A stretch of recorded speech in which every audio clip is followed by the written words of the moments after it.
Hello student, मैं Tara Bharti. Welcome to Tara Bharti class. और आज के डेट में हम हिंदी व्याकरण के बारे में सीखने वाले हैं। और हिंदी व्याकरण का आज जो उपभाग होने वाला है, जिसमें हम स्टडी करेंगे, अध्ययन करेंगे, वो है वचन। वचन भी आपके संज्ञा का एक रूप है और यहाँ पर हम वचन को पूरी तरीके से एक्सप्लेन करेंगे। वचन बदलने के नियम को हम अगले क्लास में देखेंगे। यहाँ पर ये भी आप समझ के चलोगे कि किस तरीके से वचन बदलते हैं। लेकिन ये टॉपिक काफी लंबा है, इसलिए इसे एक भाग में नहीं बल्कि दो भागों में आपके सामने रखा जाएगा, यानी पार्ट 1 और पार्ट 2।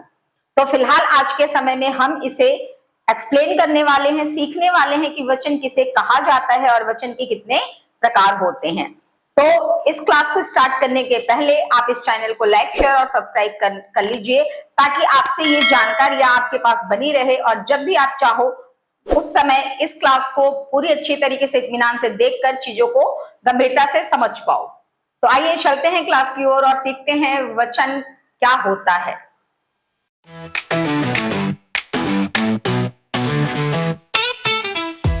जैसा मैंने बताया, वचन की परिभाषा बताते समय हम ये लिखते हैं, वह संज्ञा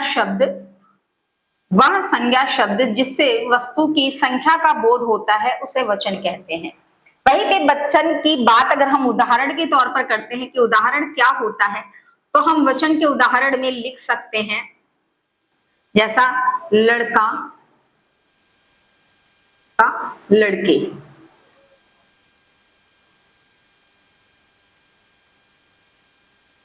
या कलम का कलमे।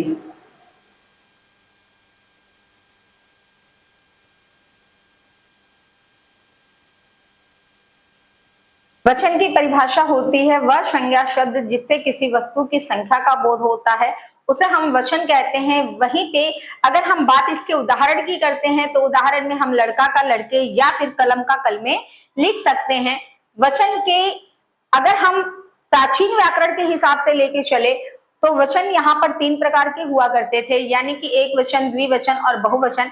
हिंदी व्याकरण और संस्कृत व्याकरण के अंतर्गत इसी रूपों को पढ़ा जाता है। लेकिन बात अगर इंग्लिश ग्रामर की करते हैं तो वहां पर आपका नंबर यानी कि वचन 2 ही प्रकार का होता है, सिंगुलर नंबर और प्लूरल नंबर। लेकिन यहाँ पर हम बात कर रहे हैं चूंकि हिंदी व्याकरण की, तो हिंदी व्याकरण में वचन के 3 रूप होते हैं, 3 प्रकार होते हैं, एक वचन, द्विवचन और बहुवचन। जैसा कि इनका नाम है, ठीक बहुत ही सरलता से हम इसको परिभाषित भी कर सकते हैं। एक वचन कहने का तात्पर्य होता है कि जिस संज्ञा शब्द से वस्तु की एक विशेष संख्या का बोध होता है या फिर एक संख्या का बोध होता है, हम उसे एक वचन कहते हैं। द्विवचन की बात अगर हम करते हैं, उदाहरण जानते हुए चलिए, एक वचन जिससे वस्तु की एक संख्या का बोध होता है उसे हम एक वचन कहते हैं। उदाहरण के तौर पर लड़का, लड़की, किताब, कलम, कुछ भी जिससे कि सिर्फ और सिर्फ उसके एक होने का बोध होता है। वहीं पे बात अगर हम द्विवचन की करते हैं, तो द्विवचन की परिभाषा देते समय आपको थोड़ा सा बारीकी ध्यान में रखना है कि वहां पर संख्या 1 थी, यहाँ पर 2 संख्याओं की बात की जा रही है। तो वह संज्ञा शब्द जिससे वस्तु की 2 संख्या या फिर 2 की संख्या होने का बोध होता है उसे हम द्विवचन कहते हैं।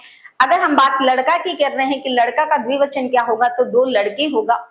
अगर हम बात कलम की कर रहे हैं तो 2 कलमे होगा। हम हर एक शब्द के आगे 2 को संख्या सूचक के रूप में इस्तेमाल करते हैं।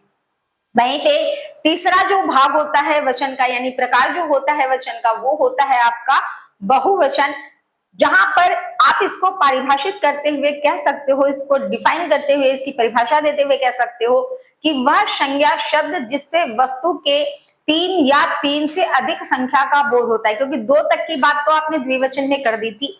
अगर आप बात करते हो बहुवचन की, तो इसकी संख्या का 2 या 2 से अधिक होने का, 2 से अधिक होने का, 2 नहीं बोलना है क्योंकि 2 तो आपके द्विवचन में है, तो 2 से अधिक होने का बोध होता है, उसे हम बहुवचन कहते हैं।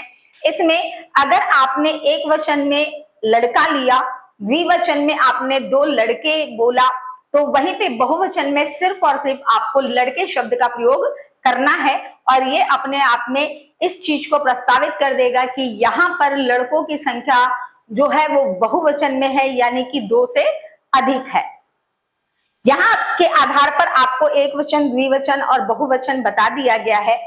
अगर आप ये चाहते हो कि आपको इसकी परिभाषा लिखित रूप में मिले, तो आप कमेंट बॉक्स में जाकर इसके लिए हमसे डेफिनेशंस के बारे में जान सकते हो, लिखित रूप में ले सकते हो। आशा है आपको ढेर सारी जानकारी मिली होगी। इसका अगला जो क्लास है वो आपके लिए बहुत ही यूजेबल होने वाला है, बहुत ही उपयोगी होने वाला है, क्योंकि उस क्लास में वचन को बदलने के नियम जो होते हैं कि हम किस प्रकार से कौन से प्रत्यय का प्रयोग करके हम वचनों में परिवर्तन ला सकते हैं, तो ये सीखेंगे। आज के लिए क्लास यहीं पे स्थगित होती है। आपकी टीचर, आपकी मेंटोर तारा भारती। धन्यवाद।